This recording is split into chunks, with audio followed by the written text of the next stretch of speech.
My dear brothers and sisters, it happened to an elderly man who was celebrating his 100th birthday. And the man came and asked, "What's the secret? You still look so young, so fragile, so active. In spite of your age, you still go out for walking. What is the secret?" Well, the elderly man said, "I spend a lot of time outside." Spend out time?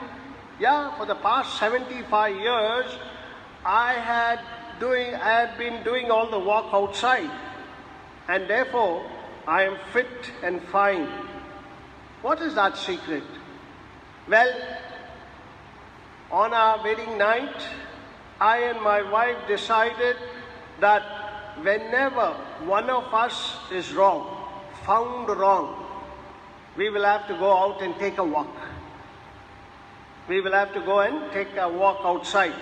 And therefore, you see, I am married 75 years and I am still fit and fine because of the number of times when I was wrong, I went and took a long walk and came back. That is how we learn to become fit with that act of forgiveness. My dear brothers and sisters, the book of Sirach, chapter 27 and 28, today very clearly speaks about what Jesus actually wants to tell us. Therefore, the book of Sirach says about three important things: anger in forgiveness, and grudge and vengeance, the second aspect. And the third aspect is forgiveness is the only option. Well, when we speak about anger, St. Thomas Aquinas says, anger is passion for revenge that goes beyond the control of reason. So what is reason?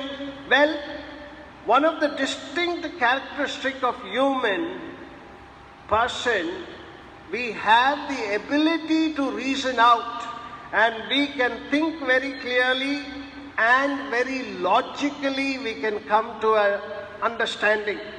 Human beings, however, certainly do have the ability to reason out, and the ability to reason out in a very high level, not in a low level, because logically we plan out. And therefore, what is anger? Anger is that which is beyond reasoning. If you are angry, that means you are not reasoning out your real anger. If you reason out, you will come to that understanding of forgiveness. Vengeance and grudges. Why? Vengeance and grudges, we are holding on to it. The more we hold on to vengeance and grudges, the more hatred will be there, and therefore there is no act of forgiveness. That is how wrath and anger are hateful things that human beings hold on to. They hold on to it tightly. They hang on it tightly.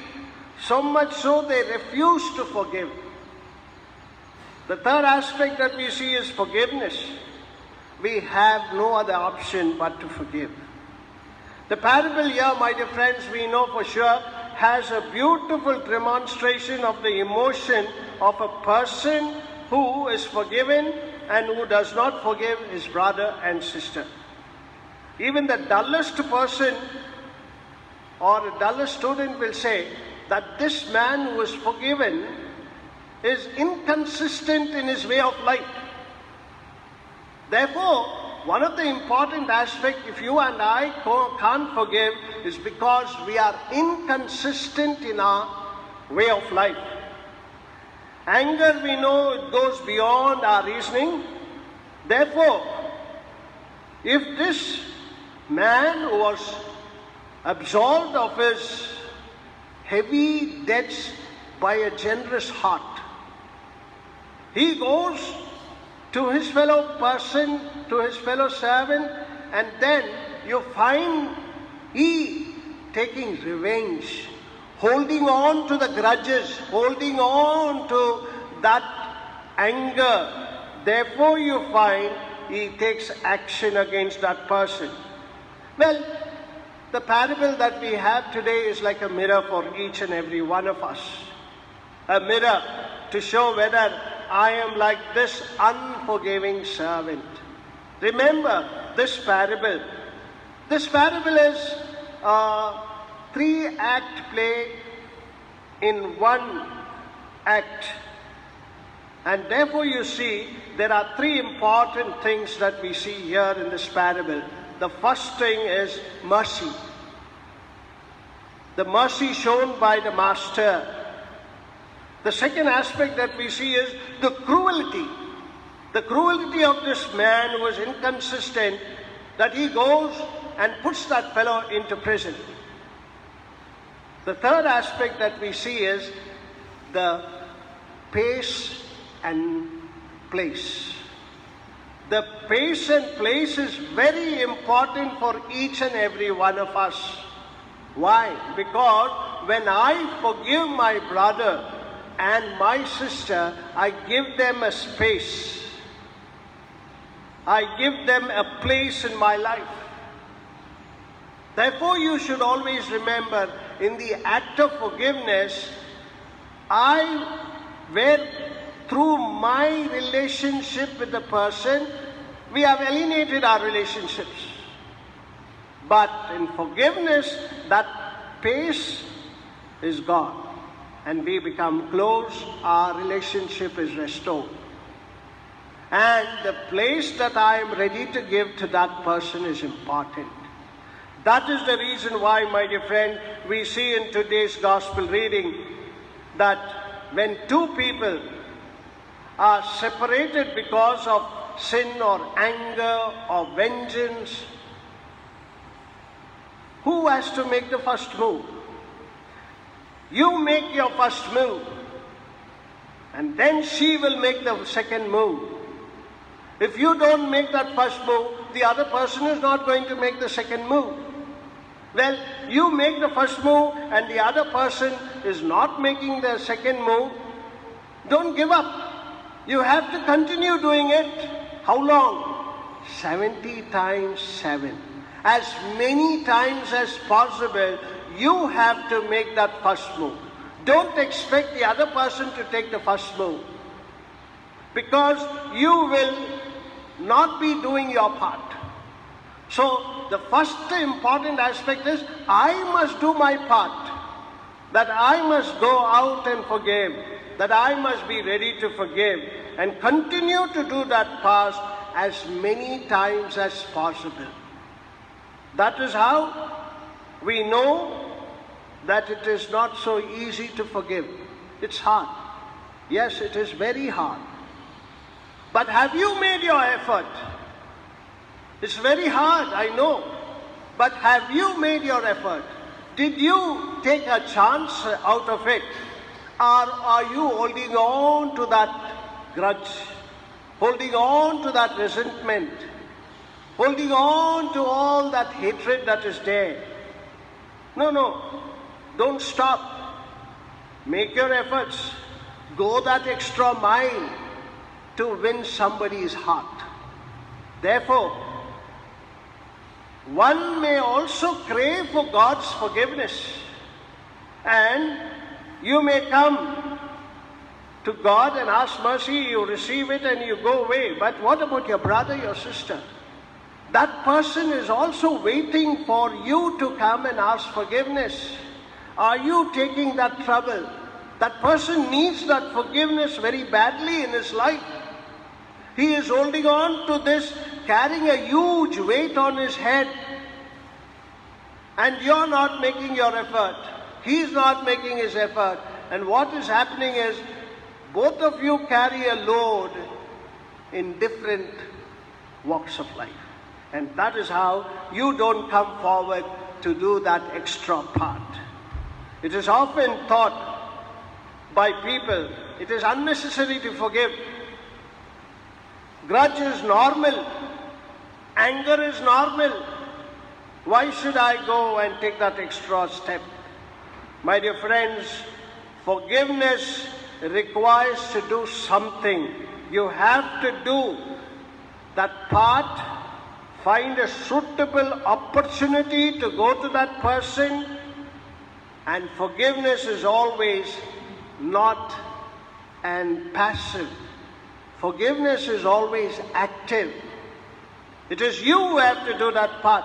How many times? Jesus says, the number I am giving you is just for the sake of it.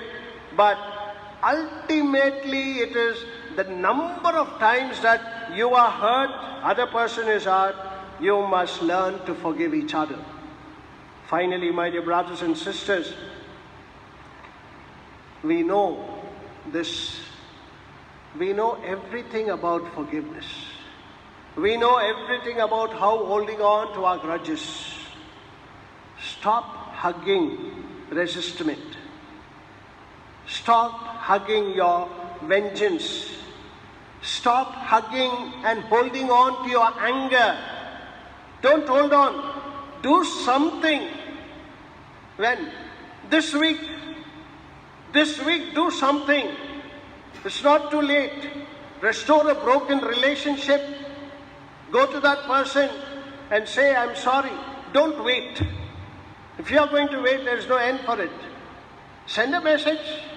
There are so many ways that the media has given us to reach out. Forgiveness is reaching out.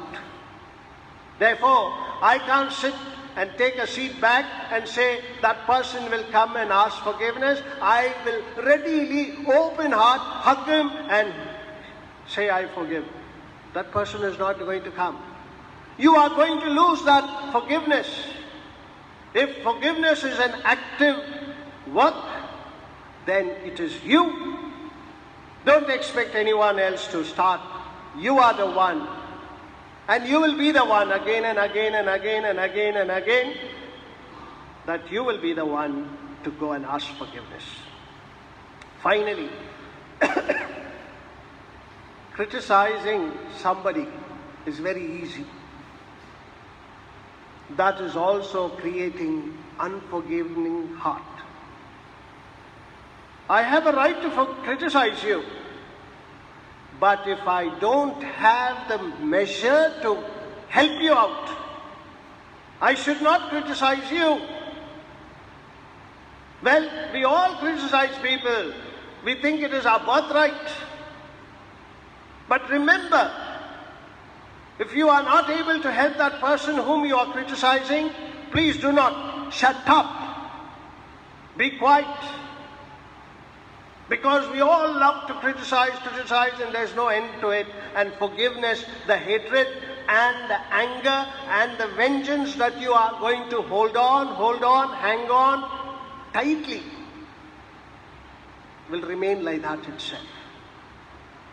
Jesus, from the cross, said, forgive them, Father, for they do not know what they want to do or what they have to do and what they have done to me.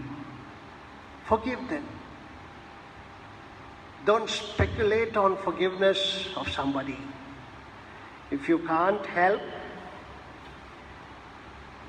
that person, don't criticize. Just shut up. If you can, take that extra mile, forgive that person. Amen. Let us all stand for the creed.